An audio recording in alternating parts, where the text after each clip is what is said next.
Hi friends, இன்றைக்கி நான்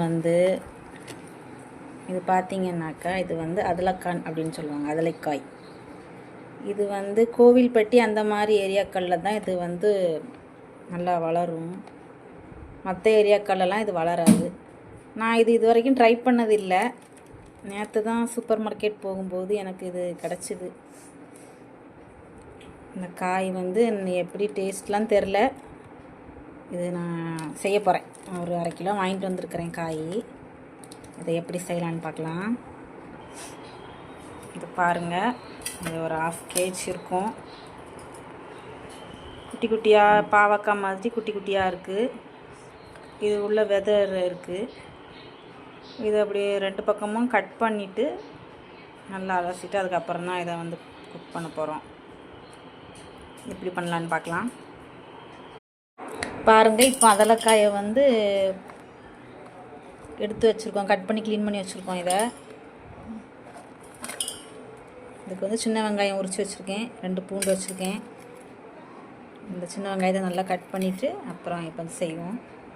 வெங்காயம் நல்லா வதங்கின பிறகு நம்ம வச்சுக்கிற அதலக்காயில் போட்டுக்கலாம்.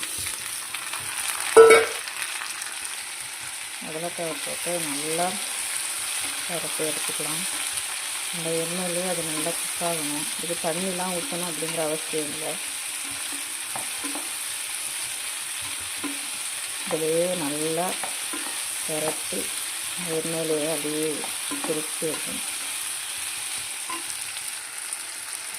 இது கூடவே கொஞ்சம் கருவேப்பிலை போட்டுக்கிறேன். அந்த கருவேப்பிலையும் அந்த எண்ணெய் கூடவே பிரித்து வரும்போது நம்ம நல்லாயிருக்கும். இதுக்கு தேவையான உப்பு கொஞ்சம் வச்சுக்கலாம். நல்லா வணங்கிட்டே வருது. இப்போ இதுக்கு மசாலா பொடி சேர்க்க போகிறோம். கொஞ்சமாக மஞ்சள்தூள், 1/2 டீஸ்பூன் மிளகாய்த்தூள் போடுறேன். இது குழம்பு மிளகாய்த்தூள். இதெல்லாம் போட்டு நல்லா பிரட்டிக்கணும். எல்லாம் நல்லா பிரட்டி எடுத்தாச்சுங்க.